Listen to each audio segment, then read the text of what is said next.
ಬೆಂಗಳೂರಲ್ಲಿ ಮಳೆ ಬರ್ಲಿ, ಮಳೆಯಲ್ಲೇ ಆಡ್ಕೊಂಡು ಕ್ವಾಲಿಫೈಗೆ ಹೋಗೋದು. ಮಳೆ ಬರ್ಲಿ, ಬಿಸಿಲು ಬರ್ಲಿ, ಚಳಿ ಬರ್ಲಿ, RCB ಹೊಡೆಯುತ್ತೆ, ಕಪ್ ಗೆಲ್ಲುತ್ತೆ. ಏನೇ ಆದ್ರೂ ಪ್ಲೀಸ್ ಮಳೆ ಬಂತು ಅಂತ ಕ್ಯಾನ್ಸಲ್ ಮಾಡ್ಬಿಡಿ. ನಾವು ಬೇಕಿದ್ರೆ ಸ್ಟೇಡಿಯಂ ಅಲ್ಲಿ ಇಡೀ ರಾತ್ರಿ ಕಾಯ್ತೀವಿ. ನಮ್ ಕ್ಯಾಪ್ಟನ್ ಸ್ವಲ್ಪ ಒಂದೆರಡು ಮ್ಯಾಚ್ ಆಫ್ ಫಾರ್ಮ್ ಇರ್ಬೋದು, ಆದ್ರೆ ನಮ್ ಕ್ಯಾಪ್ಟನ್ ಫಾಫ್ ಕೂಡ ಹೊಡಿತಾರೆ. DK ಅಂತೂ ಬ್ಯೂಟಿಫುಲ್ ಫಿನಿಶಿಂಗ್, ಅದ್ರಲ್ಲಿ ಇನ್ನೊಂದು ಮಾತಿಲ್ಲ. ಕ್ಯಾಮ್ರಾಗೆ ಲಾಸ್ಟ್ 2-3 ಮ್ಯಾಚ್ ಇಂದ ಒಳ್ಳೆ ಸ್ಟ್ರೋಕ್ಸ್ ಕೊಡ್ತಿದ್ದಾರೆ. ನಾನು ಹೇಳ್ತಾ ಇದ್ದೀನಿ ನೋಡಿ, ಬರ್ದಿಟ್ಕೊಳ್ಳಿ. ಮ್ಯಾಕ್ಸಿ ಪರ್ಫಾರ್ಮೆನ್ಸ್ ನೋಡಿ ಜನ ಕಳ್ದೋಗ್ತಾರೆ. ಕನ್ನಡದವರು ಹಂಗಂದ್ರೆ ನೀವ್ ಎಲ್ಲೇ ಇರಿ, ಹೆಂಗೆ ಇರಿ, ಖುಷಿಯಾಗಿರಿ ಅಂತೀವಿ. ನಿಮ್ ಖುಷಿ ಇಲ್ಲ ಅಂದ್ರೆ ಬನ್ನಿ, ಇವಾಗ ಬಂದ್ರು ಆಡಿಸ್ಕೊತೀವಿ ನಾವು KL ರಾಹುಲ್ ನ. ನಾವು ಮುಂಬೈ ತರ ಒಂದ್ ಕ್ಯಾಪ್ಟನ್ ತೆಗ್ದು ಇನ್ನೊಂದ್ ಕ್ಯಾಪ್ಟನ್ ಎಲ್ಲ ಮಾಡಲ್ಲ. ನಮ್ ಪ್ಲೇಯರ್ಸ್ ಮೇಲೆ ರೆಸ್ಪೆಕ್ಟ್ ಇದೆ. ನೀವ್ ಇವಾಗ ಸ್ಲೋ ಅಂತೀರೋ, ಒಂದ್ ಕಾಲದಲ್ಲಿ ಎಷ್ಟು ಸತಿ ಆರೆಂಜ್ ಕ್ಯಾಪ್ ಗೆದ್ದವರು, ಫಾಸ್ಟೆಸ್ಟ್ 50 ಅವ್ರ ಹೆಸರಲ್ಲಿದೆ. ಬೌಲರ್ಸ್ ಅಲ್ಲಿ ಮೋಸ್ಟ್ಲಿ ನನ್ಗೆ ಏನಿಸಿದ್ರೆ ನಮ್ ಮ್ಯಾನೇಜ್ಮೆಂಟ್ ಎಸ್ ದಯಾಲ್ ಮೇಲೆ ನಂಬಿಕೆ ತೋರಿಸ್ಬೇಕಂತ ಅನ್ಸ್ತಿದೆ. ಇವತ್ತು KKR ಯಾಕೆ ಟಾಪ್ ಅಲ್ಲಿ ಇದೆ? ಆಲ್ ರೌಂಡರ್ಸ್ ಇಂದಾನೆ, ರಸಲ್, ಸುನಿಲ್ ನರೇನ್. ನಾವ್ ಯಾಕೆ ಇಂಡಿಯನ್ ಆಲ್ ರೌಂಡರ್ಸ್ ಟ್ರೈನ್ ಮಾಡಬಾರ್ದು? ಎಸ್ ಬ್ರೋ, ನಿಮ್ಗೆ ಯಾರು ಗೆಲ್ಬೇಕು ಅಂತ ಅನ್ಸುತ್ತೆ? RCB versus CSK match. ನಮ್ಗೆ ಆಬ್ವಿಯಸ್ಲಿ RCBನೇ ಸರ್, RCBನೇ ಗೆಲ್ಬೇಕು. CSK ಅಲ್ಲಿ ಧೋನಿ ಲಾಸ್ಟ್ ಮ್ಯಾಚ್ ಆದ್ರು, ಅದು ಗೊತ್ತಿಲ್ಲ ಇವ್ ಲಾಸ್ಟ್ ಮ್ಯಾಚ್ ಆಡ್ತಾರ ಇಲ್ವಾ, ಗೆಲ್ತಾನೆ ಅವ್ರೆ. CSK ಏನಂದ್ರೆ ಈಗ ಅವ್ರು ಕ್ವಾಲಿಫೈ ಆಗ್ಬೇಕನ್ನ ಅವ್ರದ್ದು ಅದೇ ಮೈಂಡಲ್ಲಿ ಇರೋದು. ಬಟ್ 5 ಸೀಸನ್ ಗೆದ್ಬಿಟ್ಟಿದಾರಲ್ಲೇ ಅವ್ರು. ಇವಾಗ 7 ಸೀಸನ್ ಆಡಿಲ್ಲ, 5 ಸೀಸನ್ ಗೆದ್ದವ್ರೆ. ಅವರಿಗೆ CSK ಗೆ ಕಪ್ಪು ಬೇಡ ಈ ಸರಿ ಕಪ್ಪು. ಧೋನಿ ಲಾಸ್ಟ್ ಮ್ಯಾಚ್ ಅಂತ ಅನ್ಕೊಂಡು, ಯಾಕಂದ್ರೆ ಫೈನಲ್ ಚೆನ್ನೈಯಲ್ಲೇ ಇಟ್ಟಿದ್ದಾರೆ ಧೋನಿನ ಆಡಿಸ್ಬೇಕಂತ. ಈಗ ನೋಡಿ, ಧೋನಿನು ಲಾಸ್ಟ್ ಸೀಸನ್ ಆದ್ರೂ ಕೂಡ DKL, ನಮ್ಮವರು DKL ಲಾಸ್ಟ್ ಸೀಸನ್ ಆಡ್ತಾ ಇದ್ದಾರೆ. ಅವ್ರಿಗೂ ಸ್ವಲ್ಪ ಸಪೋರ್ಟ್ ಇರಲಿ DKಗೆ. ಬರೀ ಧೋನಿ ಅಂತ ಅಲ್ಲ, DKL ಸಪೋರ್ಟ್ ಇರಲಿ ಸ್ವಲ್ಪ. ಆದ್ರೂ ಏನಾಗ್ಲಿ RCBನೇ ಬೆಂಗಳೂರಲ್ಲಿ ಮಳೆ ಬರ್ಲಿ, ಮಳೆಯಲ್ಲೇ ಆಡ್ಕೊಂಡು ಕ್ವಾಲಿಫೈಗೆ ಹೋಗೋದು. ಮಳೆ ಬರ್ಲಿ, ಬಿಸಿಲು ಬರ್ಲಿ, ಚಳಿ ಬರ್ಲಿ, RCB ಗೆಲ್ಲುತ್ತೆ, ಹೊಡೆಯುತ್ತೆ, ಕಪ್ ಗೆಲ್ಲುತ್ತೆ. RCBನೇ. ಟೈಮ್ ಎಷ್ಟೇ ಆಗ್ಲಿ, ಮಳೆ ಬರ್ಲಿ, ಬಿಸಿಲಿರ್ಲಿ, ಏನಾರು ಆಗಲಿ, ಒಟ್ಟು ಮ್ಯಾಚ್ ಅಂತೂ ನಡಿಬೇಕು, ಗೆಲ್ಲೇಬೇಕು. 20 ಅವರ್ಸ್ ಆಗ್ಲಿ, ಏನೇ ಆದ್ರೂ ಪ್ಲೀಸ್ ಮಳೆ ಬಂತು ಅಂತ ಕ್ಯಾನ್ಸಲ್ ಮಾಡ್ಬಿಡಿ. ನಾವು ಬೇಕಿದ್ರೆ ಸ್ಟೇಡಿಯಂ ಅಲ್ಲಿ ಇಡೀ ರಾತ್ರಿ ಕಾಯ್ತೀವಿ. ನೀವು ರಾತ್ರಿ 3 ಗಂಟೆ 4 ಗಂಟೆಗೆ ಮ್ಯಾಚ್ ಆಡಿಸ್ತೀರ, ನಾವು ಬಂದು ತುಂಬಿಸಿ ಕಾಯ್ತೀವಿ, ಬೇಜಾರೇ ಇಲ್ಲ. ಆದ್ರೆ ಮ್ಯಾಚ್ ಮಾತ್ರ ಕ್ಯಾನ್ಸಲ್ ಆಗ್ಬಾರ್ದು ಮಳೆ ಅಂತ. RCB ಫ್ಯಾನ್ಸ್ ಎದ್ದೋಗಲ್ಲ ಅಂತ ಮ್ಯಾಚ್ ಮುಗಿಯೋವರೆಗೂ. ಓಕೆ, ಅದೇ ಈಗ ಒಂದೇ ಒಂದು ಕೋರಿಕೆ ಇರೋದು ಅಥವಾ ಒಂದೇ ಒಂದು ಬೇಡಿಕೆ ಇರೋದು, RCB ಮ್ಯಾಚ್ ನಡಿಬೇಕು, RCB ಮ್ಯಾಚ್ ಗೆಲ್ಲಬೇಕು ಅಂತ. ಇನ್ನೊಂದು, ಒಂದು ಕಡೆ RCB ಗೆದ್ರೆ CSK ಏನು ಕನಸೇನಿದೆ ಅದು ಇದಾಗುತ್ತೆ, ಎಂಡ್ ಆಗುತ್ತೆ. ಅಂದರೆ CSK ಈ ಬಾರಿ ಕಪ್ ಗೆಲ್ಲುವಂಥದ್ದು ಓಟ ಏನಿದೆ ಅದು ಕಟ್ ಆಗುತ್ತೆ. ಆದರೆ RCBಗೆ ಫಸ್ಟ್ ವಿನ್ ಅಲ್ವಾ, ಸೊ ಮಸ್ಟ್ ವಿನ್. ಸೊ ಈ ಲೆಕ್ಕದಲ್ಲಿ ನೋಡೋಕೆ ಹೋದರೆ ಯಾವ ಪ್ಲೇಯರ್ಸ್ ನಿಜಕ್ಕೂ ಆಪತ್ ಬಾಂಧವ ಆಗ್ತಾನೆ ಅಂತ ಅನ್ಸುತ್ತೆ ನಿಮಗೆ? ನಮ್ಮ ಫಸ್ಟು ವಿರಾಟ್ ಕೊಹ್ಲಿ, ಮತ್ತು ನಮ್ಮ ಕ್ಯಾಪ್ಟನ್ನು ಸ್ವಲ್ಪ ಒಂದೆರಡು ಮ್ಯಾಚ್ ಆಫ್ ಫಾರ್ಮ್ ಇರ್ಬೋದು, ಆದರೆ ನಮ್ಮ ಕ್ಯಾಪ್ಟನ್ ಫಾಫ್ ಕೂಡ ಹೊಡಿತಾರೆ. ರಜತ್ ಪಟ್ಟಿದಾರ್ ಅಂತೂ ನೋಡ್ತಾನೆ ಇದ್ದೀರಾ, ಕನ್ಸಿಸ್ಟೆನ್ಸಿ ಎಲ್ಲ ಇದ್ದಾರೆ. ನಮ್ಗೆ ಏನಂದ್ರೆ ಅವ್ನಿಗೆ ಟೈಮ್ ವೇಸ್ಟ್ ಎಲ್ಲ ಬರಲ್ಲ, ಬರ್ತಾನೆ 20 ಬಾಲ್ 50 ಹೊಡೆದು ಹೋಗ್ತಾನೆ. ಒಳ್ಳೆ ಯಾವ ಪೊಸಿಷನ್ ಆದ್ರೂ ಇರಲಿ, ಒಳ್ಳೆ ಒಂದು ಸ್ಟಾರ್ಟಿಂಗ್ ಆಗಲಿ ಅಥವಾ ಅವ್ರು ಬರೋದು ಸೆಂಟರ್ ಒಂದು ಸ್ಲಾಗ್ ಓವರ್ಸಲ್ಲಿ ಇರಲ್ಲ ಯೂಶಲಿ, ಅವ್ರು ಮಿಡಲ್ ಓವರ್ಸಲ್ಲಿ ಆಗಲಿ ಒಳ್ಳೆ ಸ್ಟ್ಯಾಂಡ್ ಕೊಡ್ತಿದ್ದಾರೆ. DK ಅಂತೂ ಬ್ಯೂಟಿಫುಲ್ ಫಿನಿಶಿಂಗು, ಅದ್ರಲ್ಲಿ ಇನ್ನೊಂದು ಮಾತಿಲ್ಲ. ಕ್ಯಾಮ್ರಾಗೆ ಲಾಸ್ಟ್ 2-3 ಮ್ಯಾಚ್ ಇಂದ ಒಳ್ಳೆ ಸ್ಟ್ರೋಕ್ಸ್ ಕೊಡ್ತಿದ್ದಾರೆ. ಪ್ಲಸ್ ಇವಾಗ ಏನಂದ್ರೆ ಕ್ವಶನ್ ಏನಂದ್ರೆ, ವಿಲ್ ಜಾಕ್ ಸ್ಥಾನ ಮ್ಯಾಕ್ಸಲ್ಲಿ ತುಂಬಿಸ್ತಾರ ಅಂತ ಖಂಡಿತ. ನೀವು ನಾನು ಹೇಳ್ತಾ ಇದ್ದೀನಿ ನೋಡಿ, ಬರ್ದಿಟ್ಕೊಳ್ಳಿ. ಮ್ಯಾಕ್ಸಿ ಪರ್ಫಾರ್ಮೆನ್ಸ್ ನೋಡಿ ಜನ ಕಳ್ದೋಗ್ತಾರೆ. 18th ಮೇ ಪಕ್ಕ ಆಡ್ತಾನೆ. ಅದೊಂದು ಸಿನಿಮಾ. ಆ ಮ್ಯಾಚ್ ಅಲ್ಲ, ಒಂದು ಸಿನಿಮಾ ಆಗಿರುತ್ತೆ. ಈ ಸತಿ ಏನಾದರೂ RCB ಗೆದ್ರೆ ನೋಡ್ತೀರಾ ಮೆರವಣಿಗೆ. ಸೊ ಫೈನಲಿ ಏನೀಗ RCB ಗೆಲ್ಲಬೇಕು ಅನ್ನೋದು, RCB ಗೆಲ್ಲುತ್ತೆ ಅನ್ನುವಂಥ ನಂಬಿಕೆನೂ ಎಲ್ಲರಿಗೂ ಇದೆ. ಬಟ್ ಇನ್ನೊಂದು ಆಗ್ತಾ ಇರೋದೇನಪ್ಪ ಅಂದರೆ, ಕನ್ನಡಿಗನಿಗೆ ಸ್ವಲ್ಪ ಅವಮಾನ ಆಗ್ತಾ ಇದೆ ಲಕ್ನೋ ಟೀಮಲ್ಲಿ ಅನ್ನುವಂಥದ್ದು. ಸೊ ನೆಕ್ಸ್ಟ್ ಇಯರ್ ಏನು KL ರಾಹುಲ್ ಅವರು ಟೀಮಿಗೆ ವಾಪಸ್ ಬರಬೇಕು ಅಂತ ಅನ್ಕೋತಿದ್ದೀರಾ, ಹೇಗೆ? ಕನ್ನಡದವರು ಹಂಗಂದ್ರೆ ನೀವು ಎಲ್ಲೇ ಇರಿ, ಹೆಂಗೆ ಇರಿ, ಖುಷಿಯಾಗಿರಿ ಅಂತೀವಿ. ನಿಮ್ಗೆ ಖುಷಿ ಇಲ್ಲ ಅಂದ್ರೆ ಬನ್ನಿ, ಇವಾಗ ಬಂದ್ರು ಆಡಿಸ್ಕೋತೀವಿ ನಾವು KL ರಾಹುಲ್ನ. ಏನ್ ಬೇಜಾರಿಲ್ಲ, ನಮ್ಮವರೇ ಅವರು ಕನ್ನಡದವರು. ಬಂದ್ರೆ ಪ್ಲೇಯಿಂಗ್ ಲೆವೆಲ್ ಪಕ್ಕಾ ಚಾನ್ಸ್ ಕೊಡ್ತೀವಿ, ಬಂದ್ ಆಡಿ ಅಷ್ಟೇ. ಕ್ಯಾಪ್ಟನ್ ಪ್ಯಾಪ್ ಇದೆ ಅನ್ಸೋದಕ್ಕೆ. ನಾವು ಮುಂಬೈ ತರ ಒಂದ್ ಕ್ಯಾಪ್ಟನ್ ತೆಗ್ದು ಇನ್ನೊಂದ್ ಕ್ಯಾಪ್ಟನ್ ಎಲ್ಲ ಮಾಡಲ್ಲ. ನಮ್ ಪ್ಲೇಯರ್ಸ್ ಮೇಲೆ ರೆಸ್ಪೆಕ್ಟ್ ಇದೆ. ಅವಮಾನ ಮಾಡಲ್ಲ. ಬೇಕಿದ್ರೆ ನಾವು KL ರಾಹುಲ್ ಆಡಿಸ್ತೀವಿ ನಿಜ, ಅವ್ರಿಗೋಸ್ಕರ ಬೇರೆಯವ್ರ ಕ್ಯಾಪ್ಟನ್ಸಿ ತೆಗಿತೀವಿ. ನಾವು ಮುಂಬೈ ತರ ಅಲ್ಲ ಅಪ್ಪ, ಲಾಯಲ್ ಫಸ್ಟ್ ನಮಗ್ ಬರೋದು, ಲಾಯಲ್ಟಿ. ಬಟ್ ಯಾರು ಕ್ಯಾಪ್ಟನ್ ಇಲ್ಲ ಅಂದ್ರೆ ಲೈಕ್ ಡೂ ಪ್ಲೇಸಿಸ್ ಇಲ್ಲ ಅಂದ್ರೆ, ಆ ಪ್ಲೇಸ್ ಅಲ್ಲಿ ಏನು ನೆಕ್ಸ್ಟ್ ಫ್ಯೂಚರ್ ಕ್ಯಾಪ್ಟನ್ ಆಗಿ KL ರಾಹುಲ್ ಕಂಟಿನ್ಯೂ ಆಗ್ಬೋದು. ಖಂಡಿತ. ಓಪನಿಂಗ್ ಪೊಸಿಷನ್, ವಿಕೆಟ್ ಕೀಪರ್, ಒಳ್ಳೆ ಫಿನಿಶ್. ಅವ್ರು ಆಕ್ಚುಲಿ ನೀವು ಇವಾಗ ಸ್ಲೋ ಅಂತಿರೋ, ಒಂದು ಕಾಲದಲ್ಲಿ ಎಷ್ಟು ಸತಿ ಆರೆಂಜ್ ಕ್ಯಾಪ್ ಗೆದ್ದವರು, ಫಾಸ್ಟೆಸ್ಟ್ 50 ಅವ್ರ ಹೆಸರಲ್ಲಿದೆ. ಅವ್ರನ್ನ ಅಂಡರ್ ಎಸ್ಟಿಮೇಟ್ ಮಾಡ್ತವ್ರೆ LSG ಅವರು. ಬಿಟ್ಟು ಬನ್ನಿ, ಆರಾಮಾಗಿ ಬಿಟ್ಟು ಬನ್ನಿ, ನಮ್ಮ ಮೇಲೆ ನಂಬಿಕೆ ಹೇಳಿ. ನಮ್ಮ ಟೀಮಲ್ಲಿ ಅಲ್ಲ, RCB ಅಲ್ಲ. ಏನ್ ಮಾಡಕ್ಕಾಗಲ್ಲ. ಆಕ್ಷನ್ ಅಂದ್ಮೇಲೆ ಇವಾಗ ನೋಡಿ ಫಾಫು ಕೂಡ ಒಳ್ಳೆ ಪ್ಲೇಯರ್, CSK ಬಿಟ್ಕೊಟ್ರು. ನಾವು ಹಂಗಂತೀವಿ ಅಷ್ಟೇ, ಆದ್ರೆ ಆಕ್ಷನ್ ಅಂದ್ಮೇಲೆ ಅದೆಲ್ಲ ಇದ್ದಿದ್ದೆ. ಒಬ್ರು ಪ್ಲೇಯರ್ ಹೋಗ್ತಾರೆ, ಒಬ್ರು ಪ್ಲೇಯರ್ ಬರ್ತಾರೆ. ರಾಹುಲ್ಗೆ ಯಾವಾಗಲೂ ಡೋರ್ ಓಪನ್ ಇರುತ್ತೆ RCB ಡೋರ್. ಏನ್ ಹೇಳ್ತೀರಾ KL ರಾಹುಲ್ ಅವರ ಎಂಟ್ರಿ ಬಗ್ಗೆ? ಬರ್ಬೇಕು. KL ರಾಹುಲ್ ಬಂದರೆ ಒಳ್ಳೇದೇ. ಬೇರೆ ಕಡೆ ಹೋಗಿ ಆ ಅವಮಾನ ಮಾಡಿಸೋಳಕ್ಕಿಂತ ನಮ್ಮ ಕಡೆ ಬಂದು ನಮ್ಮವ್ರ ಹತ್ರ ಇದ್ದು ಚೆನ್ನಾಗಿ ಆಡಿದ್ರೆ ಒಳ್ಳೇದು. ಇವನ್ ನಾವು ರೋಹಿತ್ ಶರ್ಮಾಗೂ ನಾವು ವೆಲ್ಕಮ್ ಮಾಡ್ತೀವಿ. ಅವ್ರು ಬಂದರೆ ಬರ್ತಾರೆ ಅಂತಿದ್ದಾರೆ ಆಕ್ಷನ್ಗೆ. ಇನ್ ಕೇಸ್ ಅವ್ರು ಬಂದರು ನಮ್ಗೆ ಒಳ್ಳೇದೇ, ನಾವು ತಗೊಂಡು ಆ ನಂಬಿಕೆ ನಮಗೆ. ನೀವೇನ್ ಹೇಳ್ತೀರಾ KL ರಾಹುಲ್ ಎಂಟ್ರಿ ಬಗ್ಗೆ? KL ರಾಹುಲ್ಗೆ ಅದು ಮೊನ್ನೆ ಟಿವಿಯಲ್ಲಿ ಬಯಸ್ಕೊಳ್ಳೋದು ನೋಡಿದ್ರೆ ತುಂಬ ಬೇಜಾರಾಗುತ್ತೆ. ಅದು ತಡ್ಕೊಳಕ್ಕಾಗಲ್ಲ. ಇಲ್ಲಿ ನಮ್ಮ ಕನ್ನಡ ಟೀಮಲ್ಲಿ ಬಿಟ್ಟು ಅಲ್ಲೇ ಹೋಗಿ ಬಯಸ್ಕೊಳ್ಳೋಂಥದ್ದು ಅವನೇನು ಮಾಡಿಲ್ಲ. ಅಲ್ಲ, ಕ್ಯಾಪ್ಟನ್ ಆದ್ಮೇಲೆ ಆ ಥರ ಆಗ್ತಾವೆ, ನಾಕ್ಸ್ಗಳು ಹೊಡ್ಯೋಕ್ಕಾಗಲ್ಲ. ಮತ್ತು ಮ್ಯಾಚ್ ಅಂದರೆ ಆಗಲೇಬೇಕು ಆ ಥರ. ಅದಕ್ಕೆ ಆ ಥರ ಒಂದೇ ಅಪ್ ಅಂಡ್ ಡೌನ್ ಇದೆ. ಬೈದ್ಬಿಟ್ಟು ಅವ್ನ ಕಣ್ಣಲ್ಲಿ ನೀರು ಬರೋದು ಆಗಲ್ಲ. ಈ ಥರ ಆಗಲ್ಲ. ವಾಪಸ್ ಬನ್ನಿ. ಆಮೇಲೆ ಆಬ್ವಿಯಸ್ಲಿ ಸೋಲೋದು ಕಾಮನ್. ಹಾಗಂತ ಇದು ಕ್ಯಾಪ್ಟನ್ ಬ್ಲೇಮ್ ಮಾಡಿಬಿಟ್ಟು ಅವ್ರನ್ನ ಅವಮಾನ ಮಾಡಿ ಸರಿ ಇಲ್ಲ. ಆದರೆ ಹಾಗಾದರೆ RCB ನೋಡಿ 16 ಇಯರ್ಸಿಂದ ಎಷ್ಟೋ ಕ್ಯಾಪ್ಟನ್ಸ್ ಫೇಲ್ ಆಗಿದ್ದಾರೆ, ಆದರೂ ಯಾವತ್ತೂ ಟ್ರೀಟ್ ಮಾಡಲ್ಲ ಆ ಥರ ಕ್ಯಾಪ್ಟನ್ಸ್ಗೆ. ಸೊ ರಾಯಲ್ ಚಾಲೆಂಜರ್ಸ್ ಅಂದರೆ ಹಾಗೆ, ಅಂದರೆ ಯಾವಾಗಲೂ ರಾಯಲ್ ಆಗಿ ಹೆಸರಲ್ಲೇ ರಾಯಲ್ ಅಂತ ಇದೆ. ಸೊ ಆ ಲೆಕ್ಕದಲ್ಲಿ ನೋಡೋಕೆ ಹೋದರೆ KL ರಾಹುಲ್ ಅವರು RCBಲೇ ಇದ್ದಂಥವ್ರು. ಸೊ ಮತ್ತೆ ಟೀಮಿಗೆ ಬಂದರೆ ಸ್ಟ್ರೆಂತ್ ಕೂಡ ಜಾಸ್ತಿ ಆಗುತ್ತೆ. ಸೊ ಇವ್ರನ್ನ ಬಿಟ್ಟು ಬೇರೆ ಯಾವುದಾದ್ರೂ ಪ್ಲೇಯರ್ನ ನೆಕ್ಸ್ಟ್ ಇಯರ್ಗೆ ಆಕ್ಷನ್ಗೆ, ಅಂದರೆ ಸುಮ್ಮನೆ ಒಂದು ಗೆಸ್ ಮಾಡೋದಾದರೆ ಒಂದು 2-3 ಜನ ಪ್ಲೇಯರ್ಸ್ನ ಪಿಕ್ ಮಾಡೋದಾದರೆ ಯಾರಾದರೂ ಬಿಡ್ತಾರೋ ಇಲ್ವೋ ಗೊತ್ತಿಲ್ಲ ಟೀಮಿಂದ. ಹೆಚ್ಚಾಗಿ ರಿಟೈನ್ ಮಾಡ್ಕೊಳ್ಳೋ ಪ್ಲೇಯರ್ನ ಬಿಟ್ಟು ಹೇಳೋದಾದರೆ Tilak Varma most underrated player. ಅವ್ರದ್ದೇನೋ ಇಶ್ಯೂಸ್ ಆಗ್ತಿದೆಯಂತೆ ಮುಂಬೈಯಲ್ಲಿ. ತಿಲಕ್ ವರ್ಮಾ ಅಂತೂ 2 ಡೌನ್ ಪೊಸಿಷನಲ್ಲಿ ಸೆಕ್ಸಿ ಬ್ಯಾಟ್ಸ್ಮನ್ನು. ಆಮೇಲೆ ಇಬ್ಬರು ಡೆಲ್ಲಿಯಲ್ಲಿ 2 ತುಂಬ ಒಳ್ಳೆ ಬೈ ಮಾಡಿದ್ದಾರೆ, ಜೇಕ್ ಫ್ರೆಸರ್ ಮೆಕರ್ಗ್ ಮತ್ತು ಕ್ರಿಸ್ಟಿಯನ್ ಸ್ಟಬ್ಸ್. ಅವ್ರ ಮೇಲೂ ಇರುತ್ತೆ, ಯಾಕೆಂದರೆ DK ಇರಲ್ಲ ನೆಕ್ಸ್ಟ್ ಸೀಸನ್ನು. ಒಳ್ಳೆ ಫಿನಿಷರ್ ಬೇಕು ಕ್ರಿಸ್ಟಿಯನ್ ಸ್ಟಬ್ಸು, ಮತ್ತು ಅವರು ಒಬ್ರು ಎಕ್ಸ್ಪ್ಲೋಸಿವ್ ಓಪನರ್ ಬೇಕು. ಫಾಫು ಲಾಸ್ಟ್ ಸೀಸನ್ ಅಂತಿದ್ದಾರೆ. ಸೊ ಅದಾದ್ಮೇಲೆ ಬೌಲರ್ಸಲ್ಲಿ ಮೋಸ್ಟ್ಲಿ ನನಗೆ ಏನಿಸ್ತಿದ್ದಾರೆ, ನಮ್ಮ ಮ್ಯಾನೇಜ್ಮೆಂಟು ಯಶ್ ದಯಾಲ್ ಮೇಲೆ ನಂಬಿಕೆ ತೋರಿಸ್ಬೇಕಂತ ಅನಿಸ್ತಿದೆ. ಒಳ್ಳೆ ಲೆಫ್ಟ್ ಹ್ಯಾಂಡರ್ ಇದ್ದಾರೆ. ಹೌದು, ಎಲ್ಲರೂ ಹೊಡ್ಸ್ಕೋತಾರೆ. 5 ಬಾಲ್ 5 6 ಹೊಡ್ಸ್ಕೊಂಡ್ರು ನಿಜ, ಎಲ್ರಿಗೂ ಗೊತ್ತು.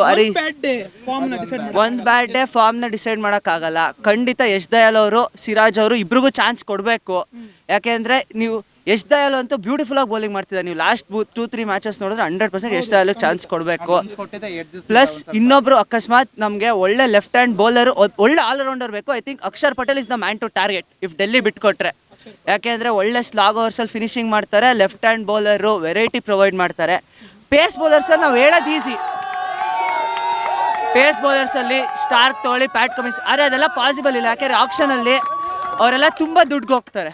ಸೊ ಐ ಫೀಲ್ ಲೈಕ್ ಚೀಪಾಗಿ ಇಂಥ ಚಿಕ್ಕ ಪ್ಲೇಯರ್ ಸಿಗ್ತಾರಲ್ಲ, 100% ಪೊಟೆನ್ಷಿಯಲ್ ಇರ್ತಾರೆ ನೋಡಿ, ಅಂಥವ್ರನ್ನ ಟಾರ್ಗೆಟ್ ಮಾಡಬೇಕು.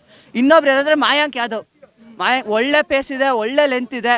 2-3 ಮ್ಯಾಚ್ ಅಷ್ಟೇ ಆಡಿರೋದು, ಆದರೂ ಅವರಲ್ಲಿ ಏನೋ ಅದೊಂದು ಸ್ಪಾರ್ಕ್ ಇದೆ. ಅದಕ್ಕೋಸ್ಕರ ಅವ್ರನ್ನ ಖಂಡಿತ ಸೆಲೆಕ್ಟ್ ಮಾಡಲೇಬೇಕು. ಪ್ಲಸ್ ಸ್ವಲ್ಪ ನಮ್ಮ ಕನ್ನಡಿಗರು ಪ್ಲೇಯರ್ಸ್ನು ಬ್ಯಾಕಪ್ ಮಾಡಬೇಕು. ಒಬ್ಬರು ನಿತೀಶ್ ರೆಡ್ಡಿ ಅಂತ ಇದ್ದಾರೆ, SRH ಅವರು. ಫಾಸ್ಟ್ ಬೌಲಿಂಗ್ ಆಲ್ರೌಂಡರು, ಬ್ಯಾಟಿಂಗು ಚೆನ್ನಾಗಿ ಆಡ್ತಾರೆ, ಬೌಲಿಂಗು ಆಡ್ತಿದ್ದಾರೆ. Next year most impact player role ತೆಗಿತಿದ್ದೀವಿ ಅದು ಇದು ಅಂತಿದ್ದಾರೆ. ಅಂಥ ಟೈಮಲ್ಲಿ ಅಂತ ಆಲ್ರೌಂಡರ್ಸೇ ಮ್ಯಾಚ್ ಗೆಲ್ಸೋದು. ಇವತ್ತು KKR ಯಾಕೆ ಟಾಪಲ್ಲಿದೆ? ಆಲ್ರೌಂಡರ್ಸಿಂದಾನೆ. ರಸಲ್ಲು, ಸುನಿಲ್ ನರೇನ್. ನಾವು ಯಾಕೆ ಇಂಡಿಯನ್ ಆಲ್ರೌಂಡರ್ಸನ್ನು ಟ್ರೈನ್ ಮಾಡಬಾರ್ದು? ಇಂಪ್ಯಾಕ್ಟ್ ಪ್ಲೇಯರ್ ರೂಲಿಂದ ಇದು ಫುಲ್ ಡ್ಯಾಮೇಜ್ ಆಗಿಬಿಟ್ಟಿದೆ. So Nitish Reddy, Axar Patel are the go to allrounders ನಮ್ಮ ಟೀಮಲ್ಲಿ. ಬೌಲರ್ಸ್ ಬೇಕಿದ್ರೆ ಆಮೇಲೆ ನೋಡೋದ, ದುಡ್ಡು ಉಳಿತು ಅಂದರೆ ಯಾರಾದರೂ ಒಬ್ರು ಬಿಗ್ ನೇಮನ್ನು ಟಾರ್ಗೆಟ್ ಮಾಡೋದ.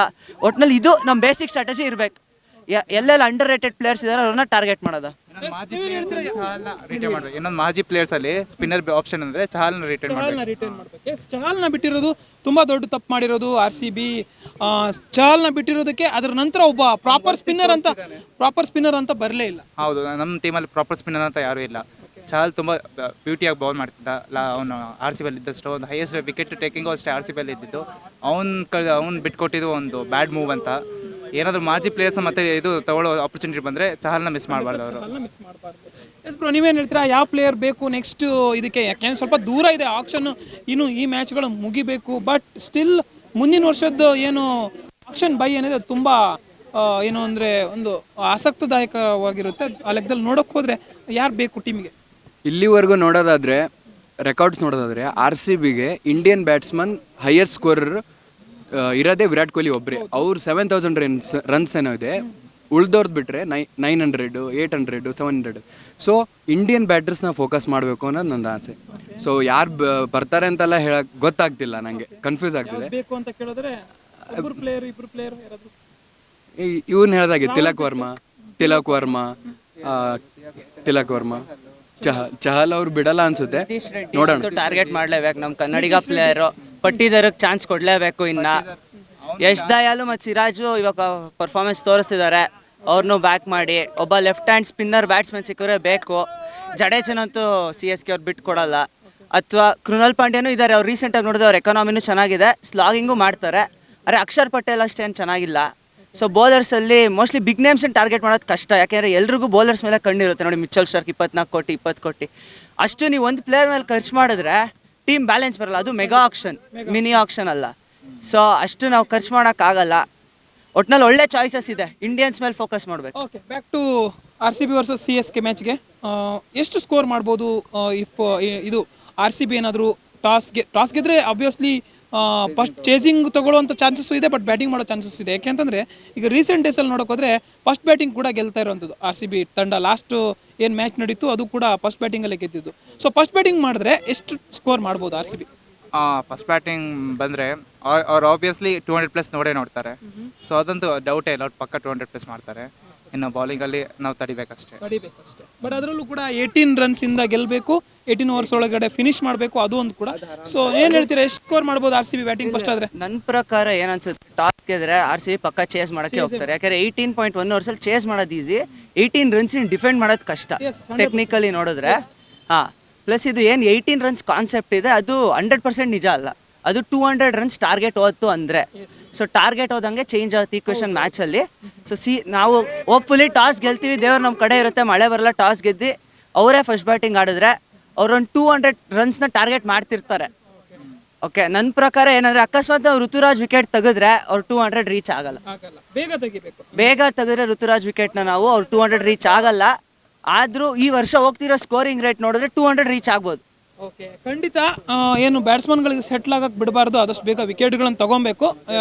ಈ ಚಿನ್ನಸ್ವಾಮಿ ಗ್ರೌಂಡ್ ಕೂಡ. ಸೊ ಅಲ್ಲಿ ಬಾಲಿಂಗ್ ಫಸ್ಟ್ ಆಯಿತು ಅಂದರೆ RCBದು ಯಾವುದೇ ಕಾರಣಕ್ಕೂ ಅಂದರೆ ಟಾಸ್ ಗೆದ್ದು ಬೆಟರ್ ಚೇಸಿಂಗ್ ಮಾಡಲಿ ಅನ್ನೋದೇ ಎಲ್ಲರ ಒಂದು ಆಶಯ ಇರೋದು. ಹೇಳಿ. ನಮ್ಮದು RCBಯಲ್ಲಿ ಬ್ಯಾಟಿಂಗ್ ನನಗೆ ಬ್ಯಾಟಿಂಗಲ್ಲಿ ಡೌಟ್ ಇಲ್ಲ, ಅವ್ರು ಖಂಡಿತ ಪರ್ಫಾರ್ಮ್ ಮಾಡೇ ಮಾಡ್ತಾರೆ. ಬೌಲಿಂಗಲ್ಲಿ ನಾವು ಚೆನ್ನಾಗಿ ಮಾಡಿದ್ರೆ ಈ ಸತಿ ಖಂಡಿತ ಕ್ವಾಲಿಫೈ ಆಗ್ತಾರೆ. RCB ಇದು CSK ಬೀಟ್ ಮಾಡೇ ಮಾಡ್ತಾರೆ. ಓಕೆ, ನೀವೇನು ಹೇಳ್ತೀರಾ, ಎಷ್ಟು ಸ್ಕೋರ್ ಮಾಡ್ಬೋದು RCB ಬ್ಯಾಟಿಂಗ್ ಫಸ್ಟ್ ಆದರೆ? ಇನ್ ಕೇಸ್ ಬಾಲಿಂಗ್ ಆದರೆ ಒಳ್ಳೆ ಪರ್ಫಾರ್ಮ್ ತೋರಿಸ್ಬೋದಾ ಬಾಲರ್ಸು ಅಂತ? ಮಾಡ್ಬೋದು. ಫಸ್ಟ್ ಬ್ಯಾಟಿಂಗ್ ಮಾಡಿದ್ರೆ ಒಂದು 230 ಮಾಡಿದ್ರೆ ಒಂದು winning score actually. Second batting ಮಾಡಿದ್ರೂ ಅವ್ರಿಗೆ ಡಿಫೆಂಡ್ ಮಾಡಬೇಕಾದ್ರೆ 150 ಅದರಲ್ಲಿ ಡಿಫೆಂಡ್ ಮಾಡಿದ್ರೆ ಗೆಲ್ಬೋದು ಮ್ಯಾಚ್. ಓಕೆ, ನೀವೇನು ಹೇಳ್ತೀರಾ, ಎಷ್ಟು ಸ್ಕೋರ್ ಮಾಡ್ಬೋದು RCB ಬ್ಯಾಟಿಂಗ್ ಫಸ್ಟ್ ಆದರೆ? ಹಾಗೇನೆ ಟಾಪ್ ಪರ್ಫಾರ್ಮರ್ ಯಾರಾಗ್ಬೋದು RCB ಕಡೆಯಿಂದ? RCB ಕಡೆಯಿಂದ ಈ ಸೀಸನಲ್ಲಿ ನೋಡಿದ್ರೆ ನೀವು ಯಾರಂತ ಹೇಳ್ತೀರಾ, ವೀಕೆನೇ ಆಗೋದು. ಯಾಕಂದ್ರೆ ಆರೆಂಜ್ ಕ್ಯಾಪ್ ಹೋಲ್ಡರ್ ಮತ್ತೆ ಅವರು ಮತ್ತೆ ವಿರಾಟ್ ಕೊಹ್ಲಿ ಅವರೇ ನಿಧಾನಾಗಿ ಆಡ್ತಾರೆ. ಯಾರೋ ಬೈತಾರೆ, ಅದು ಯಾರೋ ಬಾಕ್ಸಲ್ಲಿ ಕುಂತು ಬೈದ ಅಂತ ಅವರೇ ಹೇಳಿದ್ರಲ್ಲ ಮೊನ್ನೆನ. ಬಾಕ್ಸಲ್ಲಿ ಕುತ್ಕೊಂಡು ಮಾತಾಡೋದು ಅದಲ್ಲ, ಅವ್ರಿಗೆಲ್ಲ ಗೊತ್ತಿಲ್ಲ. ಅಲ್ಲಿ ಬಂದು ಆಟ ಆಡೋಕೆ ಹೇಳಿ ಅವ್ರಿಗೆ, ಅಲ್ಲಿ ಬಂದು ಸ್ಟ್ರೈಕಲ್ಲಿ ಅಂತ ಆಡೋಕೆ ಹೇಳಿ, ಅವಾಗ ಗೊತ್ತಾಗುತ್ತೆ ವಿರಾಟ್ ಕೊಹ್ಲಿಯಲ್ಲಿರೋ ಸಿಚುವೇಶನ್ ಎಷ್ಟು ಟಫ್ ಅಂತ ಅವಾಗ ಗೊತ್ತಾಗುತ್ತೆ. ಸೊ ಆಬ್ವಿಯಸ್ಲಿ ವಿರಾಟ್ ಕೊಹ್ಲಿನೇ ಜಾಸ್ತಿ ಸ್ಕೋರ್ ಮಾಡ್ತಾರೆ, ಟಾಪ್ ಪರ್ಫಾರ್ಮ್ ಆಗ್ತಾರೆ. ಆದ್ರೂ ಮಾಡಲಿ, ವಿರಾಟ್ ಕೊಹ್ಲಿ ಆಡಿಲ್ಲ ಅಂದ್ರೆ ಮ್ಯಾಕ್ಸ್ವೆಲ್ ಆಡಲಿ, ಯಾಕಾಗಲ್ಲ, ಒಂದ್ ಕಾಲಲ್ಲಿ ನಿಂತು ಆಡ್ಲಿ. ಒಂದು ಗೆಸ್ಸಿಂಗ್ ಪ್ರಕಾರ ನಿಮ್ಗೆ ಯಾರು ಟಾಪ್ ಪರ್ಫಾರ್ಮರ್ ಆಗ್ಬೋದು RCB? ಟಾಪ್ ಪರ್ಫಾರ್ಮರ್ ನನ್ನ ಪ್ರಕಾರ ವೀಕೆನೇ ಟಾಪ್ ಪರ್ಫಾರ್ಮರ್ ಆಗ್ತಾರೆ. ಆದರೆ ನನ್ನ ಪರ್ಸನಲ್ ಆಸೆ ಏನಂದ್ರೆ ಎಲ್ಲರೂ ಚೆನ್ನಾಗಿ ಆಡಲಿ. ಯಾಕೆ ಅಂದ್ರೆ ಇದು ಒನ್ ಮ್ಯಾನ್ ಗೇಮ್ ಅಲ್ಲ, ಟೀಮ್ ಗೇಮ್ ಇದು, ಸರಿನಾ? ನಾವು ಯಾಕೆಂದ್ರೆ ಇಲ್ಲಿ ಸೆಕೆಂಡ್ ಚಾನ್ಸ್ ಥರ್ಡ್ ಚಾನ್ಸ್ ಇಲ್ಲ, ಔಟ್ ಆದ್ಮೇಲೆ ಔಟು. ಸೊ ಅದಕ್ಕೆ ವಿಕೆ ಚೆನ್ನಾಗಿ ಆಡ್ತಾರೆ ಅಂತ ನಂಬಿಕೆ ಇದೆ, ಅವರೇ ಟಾಪ್ ಪರ್ಫಾರ್ಮರ್ ಆಗ್ತಾರೆ ಅಂತ ನಂಬಿಕೆ ಇದೆ. ಆದರೆ ಕೊನೆಯಲ್ಲಿ ಏನಂದರೆ ಇಡೀ ಟೀಮ್ ಚೆನ್ನಾಗಿ ಆಡಲಿ, ಪ್ಲಸ್ ಎಲ್ರಿಗೂ ಟಾಪ್ ಪರ್ಫಾರ್ಮರ್ ಯಾರು ಆಗ್ತಾರೆ ಅಂದರೆ ಬ್ಯಾಟ್ಸ್ಮನ್ ವಿರಾಟ್ ಕೊಹ್ಲಿ ಪಟ್ಟಿದ್ದಾರೆ ಅಂತ ಯಾಕೆ ಯಶ್ ದಯಾಲ್ ಆಗಿರಬಾರ್ದು? ಸೊ ಯಾಕೆ ಬೌಲಿಂಗಲ್ಲಿ ಚೆನ್ನಾಗಿ ಆಡಿರಬಾರ್ದು? ಸೊ ಖಂಡಿತ ಎಲ್ಲರೂ ಚೆನ್ನಾಗಿ ಆಡ್ತಾರೆ. ಆದರೆ ನನ್ನ personally I feel Virat Kohli man of the match ಆಗ್ತಾರೆ. RCB ಗೆದ್ರೆ ತುಂಬಾ ಖುಷಿ ಆಗುತ್ತೆ, ಅದು ವಿರಾಟಿಂದ ಗೆದ್ರೆ ಇನ್ನೂ ತುಂಬಾ ಖುಷಿ ಆಗುತ್ತೆ. Okay, fine. ಯಾರಾದರೂ ಪರ್ಫಾರ್ಮ್ ಚೆನ್ನಾಗಿ ಮಾಡಲಿ, ಬಟ್ RCB ಗೆಲ್ಲಿ. ಹಾಗೆ ಏನದೊಂದು ಏನು ರನ್ ರೇಟ್ ಬೇಕು, ಆ ರನ್ ರೇಟಿಂದ ಗೆಲ್ಲಿ ಅನ್ನೋದು ಎಲ್ಲರ ಆಶೆ. ಫೈನಲ್ ಆಗಿ ಯಾವ ರೀತಿ ವಿಶ್ ಮಾಡ್ತೀರಾ RCBಗೆ? ಏನಿಲ್ಲ, ಈ ಸಲ ಕಪ್ ನಮ್ದೆ ಅಷ್ಟೇ. ಈ ಸಲ ಕಪ್ ಪಕ್ಕ ನಾವು ಇದೀವಿ, ಫ್ಯಾನ್ಸ್ ನಿಮಗೆ ಸಪೋರ್ಟ್ ಮಾಡ್ತಾ ಇದೀವಿ. ಅವೆಲ್ಲ ಮಳೆ ಬರುತ್ತೆ ಅದು ಇದು ಏನು ತಲೆ ಕೆಡಿಸ್ಕೊಬೇಡಿ. ನಮ್ಮ ಫ್ಯಾನ್ಸ್ ಕೋರಿಕೆ ಇದೆ, ನಮ್ಮ ಫ್ಯಾನ್ಸ್ ಕೋರಿಕೆಯಿಂದ ಆದರೂ ಮಳೆ ಬರಲ್ಲ, ಮ್ಯಾಚ್ ನಡೆಯುತ್ತೆ, ರಿಕ್ವೈರ್ಡ್ ರನ್ ರೇಟಿಂದ ಗೆಲ್ತೀವಿ, ಕ್ವಾಲಿಫೈ ಆಗ್ತೀವಿ. ಯಾವಾಗಲೂ ನಿಮಗೆ ಸಪೋರ್ಟ್. 10th ಇಂದ 5th ಬಂದಿದ್ದು, 5th ಇಂದ ಫಸ್ಟ್ ಹೋಗ್ತೀವಿ. ಹೇಳಿ. ಆರ್ ಸಿ ಬಿ ಗೆಲ್ತಾರೆ, ಕ್ವಾಲಿಫೈ ಆಗ್ತಾರೆ. ಇನ್ ಕೇಸ್ ಆಗಲಿಲ್ಲ ಅಂದರೂ we believe in R C B, that's it. Yes, ನೀವು ಹೇಗೆ ವಿಶ್ ಮಾಡ್ತೀರಾ ಆರ್ ಸಿ ಬಿಗೆ? ಆದ್ರೂ ಒಂದ್ ಮಾತು ಏನು ಹೇಳೋದಂದ್ರೆ RCB ಗೆಲ್ಲೇ ಸೋಲ್ಲಿ ಎಲ್ಲೇ ಫಾರ್ ಎವರ್ ಎಂಡ್ RCBನೇ. All the best boys. Okay, thank you. Yes ವೀಕ್ಷಕರೇ, ಕೇಳಿದ್ರಲ್ಲ, ಇದು ಆರ್ ಸಿ ಬಿ ಫ್ಯಾನ್ಸ್ಗಳ ಮಾತು. ಏನು R C B versus CSK match ಅಂತಂದರೆ ಮೊದಲೇ ಹೇಳ್ದಂಗೆ ಇದೊಂದು ರೋಚಕತೆಗೆ ಸಾಕ್ಷಿಯಾಗಿರುವಂಥ ಮ್ಯಾಚು. ಸಾಕಷ್ಟು ಅಭಿಮಾನಿಗಳು ಏನು ಬಯಸ್ತಾ ಇರುವಂಥದ್ದು ಅಂದರೆ ಈ ಮ್ಯಾಚಲ್ಲಿ ಏನು ರನ್ ರೇಟ್ ಬೇಕು, ಆ ರನ್ ರೇಟನ್ನ ಪಡ್ಕೊಂಡು ಆರ್ ಸಿ ಬಿ ಗೆಲ್ಲಿ, ಹಾಗೆಯೇ ಕ್ವಾಲಿಫೈ ಆಗಿ ಈ ಬಾರಿ ಕಪ್ ಗೆಲ್ಲಿ ಅನ್ನುವಂಥದ್ದು. ಇಷ್ಟು ಬಾರಿ ಕೂಡ ಈ ಸರಿ ಕಪ್ ನಮ್ಮದು, ಈ ಸರಿ ಕಪ್ ನಮ್ಮದು ಅಂತ ಹೇಳ್ಕೊಂಡು ಬರ್ತಾ ಇದ್ದಾರೆ. ಸೊ ಈ ಬಾರಿ ಆ ಕಪ್ ನಮ್ಮದು ಅನ್ನುವಂತಹ ಮಾತು ನಿಜ ಆಗುತ್ತಾ ಅನ್ನುವಂಥದ್ದನ್ನ ಕಾದು ನೋಡಬೇಕಾಗಿದೆ. ಒಟ್ಟಾರೆಯಾಗಿ ಈ ಒಂದು ಮ್ಯಾಚ್ಗೆ ಇನ್ನೇನು ಕೆಲವೇ ಸಮಯ ಬಾಕಿ ಇದೆ. ಕ್ಯಾಮ್ರಾ ಪರ್ಸನ್ ಸಂದೀಪ್ ಜೊತೆ ಜಯಲೈ ಗೌಡ್, ಕರ್ನಾಟಕ ಟಿವಿ, ಬೆಂಗಳೂರು.